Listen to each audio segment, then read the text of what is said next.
It seems as though he is just getting started, and that is not an overreaction. Now, let's get to Overreaction Friday with Dan Graziano. I'll make a statement. You tell me if it's an overreaction. Here we go. Lamar Jackson will be the highest paid quarterback in the NFL. Is that an overreaction? It is not an overreaction. Greeny, look at who it is now. Patrick Mahomes at $45 million a year. Josh Allen just got a deal that pays him $43 million a year. If Lamar Jackson continues to play like this, which is an MVP level, and gets the Ravens into the playoffs after everything they've been through already, he will have a strong case to surpass Mahomes' number and be the highest paid quarterback. All right, so that's the first. How about this one? If I were to say Urban Meyer will get fired if the Jaguars lose in London, would that be an overreaction? Yes, I think that's an overreaction. I don't think Urban Meyer is going to get fired for losing a game when you consider everything that went on a couple weeks ago that had nothing to do with losing a game, and he still made it through that. Will Urban Meyer be the Jaguars head coach next year? Feels far-fetched at this point, but I don't think this is a case where they cut the cord this early in the season. Okay, and then one more for you. If I were to say Odell Beckham Jr. will be on a different team next season, would that be an overreaction? It's not an overreaction, and this is not because does he get along with Baker Mayfield or does he want the ball too much. This is just me looking strictly at the contract. 2 years left after this year, $15 million a year, none of it guaranteed. It's a situation where they'll likely want to adjust that, and if he doesn't want to, they could move on, but that's way down the road. It seems that way, but it comes up today because it is part of the conversation. Odell Beckham himself, after being somewhat quiet last week in a big game against the Chargers that had a lot of offense in it, he was talking yesterday about his role in the offense, and here's what he said. I mean, I can't sit there and lie like I don't want the ball. Like I tell you, every time I get up here, they don't pay James Harden for defense. You know what I mean? He's a shooter. I feel like I'm a shooter. The ultimate goal is to win the championship, and I feel like I'm in a great situation to do that. And it may not be me. You know, there's going to be days where it will be my day, and we'll be sitting up here, and the conversations will be different. And then, it's like it's all as well. It is what it is at this point. All right, so he's saying all the right things, so that's not the issue. And sometimes in the past with Odell, that has been part of the conversation. But Ryan Clark, you've known him forever. What is your perspective now on where he is within the framework of this team and this offense?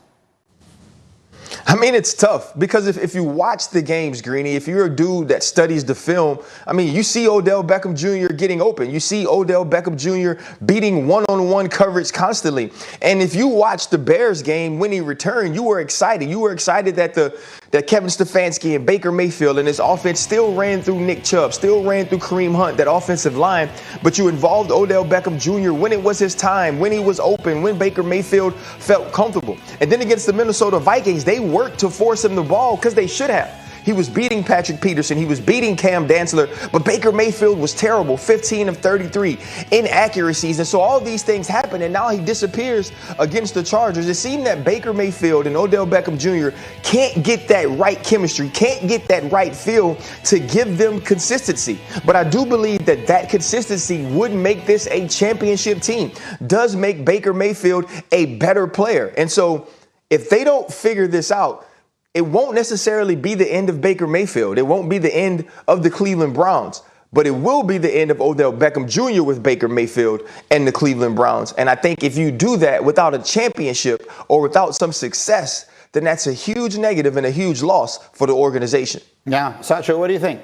Yeah, I mean, I think my issue is this. Number one, they are a run-first team, and they are running the ball, and they're running the ball effectively. Number one in rushes, number one in rush attempts, number one in yards per carry. They are a run-first team. And then to your point, RC, Odell is getting open. And so I think if they can find that chemistry, right, Baker gets healthy again and he can get the ball to Odell, they will be a dangerous team. And so I think about their schedule, right? They have the Broncos after this Cardinals game. They have the Steelers. They have the Bengals. A few weeks later, they have the Detroit Lions. There are very winnable games on this roster. They are 3-2. All is not lost. Their style of play is a dominant style of play. So I have no issues with Baker. I have no issues with Odell. Yes, they need to find the chemistry. Yes, Baker needs to get healthy again.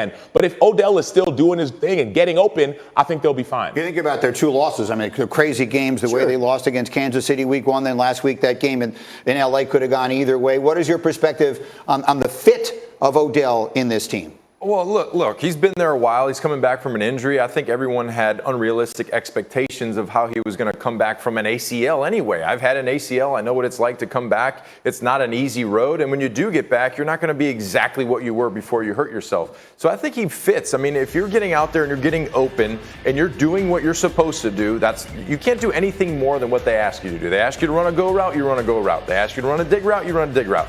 So I'm going to look for the first 15 plays of this next game, and that's usually the script. What the script is what the offensive coordinator, the head coach put together. What are our best 15 plays to start this game out? Obviously, they're going to run. And then who's the first guy that touches the football in a pass? If it's Odell, maybe they'll start him early. Yeah, and Dan, you've been around him since he was a rookie with the Giants, and of course he exploded on the scene and was unbelievable then. But I think you have an interesting perspective on what it is he really wants. Yeah, he wants to win. I mean, and he never really has. He's been on 2 teams in his entire career that had winning records. One was last year, and he was hurt by the time they really got going. So he wants to be a part of a winning team. It's losing that has always bothered him. You know, it's interesting you mentioned that, Rob, that, try and find him touches. I remember last year we were having a similar conversation going into that Dallas game. Remember they gave him the ball and he ran. It was a run play and like an end around. So they know they can find ways to get him the ball if that's going to help. But he's supposed to be the deep threat, the field stretching option in this offense, which is a run-first offense. And what I hear in that news conference is a guy who's with the program. Yeah, I'm going to answer your question honestly. Of course I'd rather catch the ball more. Who wouldn't? Yeah. But right now, this is what we're doing, and it's, I guess they lost, but otherwise it's kind of weird. They scored a lot of points. With Odell, the conversations have always been so different because he's been different. Right now, this is just it feels like a normal football conversation. Here's an excellent player who may not fit perfectly within the scheme of what they're doing, and that is going to get its own separate kind of attention. Oh, by the way, they're playing the last unbeaten team in the NFL this year. Are they going to win the game is actually the biggest question. Let's put some picks up there. Here we go. Ninko, Cardinals, Browns this week in Cleveland. Who you got? You know what? I was going with the Cardinals, but as we've gone through this show, I almost want to flip-flop on this thing because of their inability. I'm saying the Cardinals because they're going to have some injuries. They're going to have some people on COVID. So I think this thing's going to pop up as the Cardinals. But I'm flipping. I'm going Browns on this one. So here's what you can't do. Now what's going to happen is, we're going to all watch this. It's going to pop up as the Cardinals. Right now, our graphics people, well done. They're going to be mad. Right now, they're scrambling, freaking. I would say, right now, our coordinating producer, John Fink, is freaking. Yes. And so that's sort of his nature. I know. And so we'll all watch and see how long it takes them to fix that. That is 100% Ninko's fault and no one else's. Acho, you're next. Who wins this game? Yeah, I'm going Browns. I think the Browns win this game because of that running attack. Kyler Murray is phenomenal, but the way the Browns play, the style of football they play, Kyler Murray will not have the ball in his hand as often as he needs to win this game. And so the Browns' rushing attack, along with the top 5 defense, is going to be what wins this game for the Cleveland Browns. RC, who you got?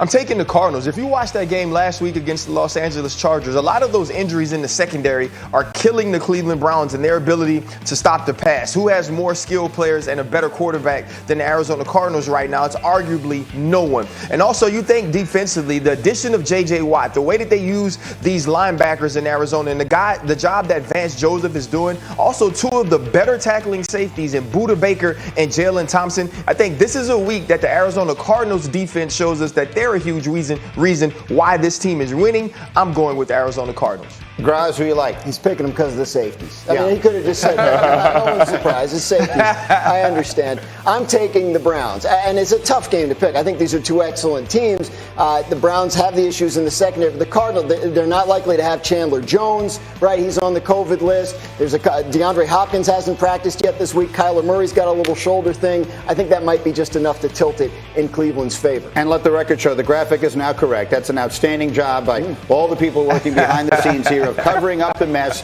that Rob Ninkovich has made on our program. Way to go, Nico. The graphic is now correct. 3 of the 4, like the Browns. Meanwhile, our next feature is called Hopeful or Hopeless. So I'm going to give you a team or a unit. You tell me. Rob, Washington, hopeful or hopeless against Kansas City?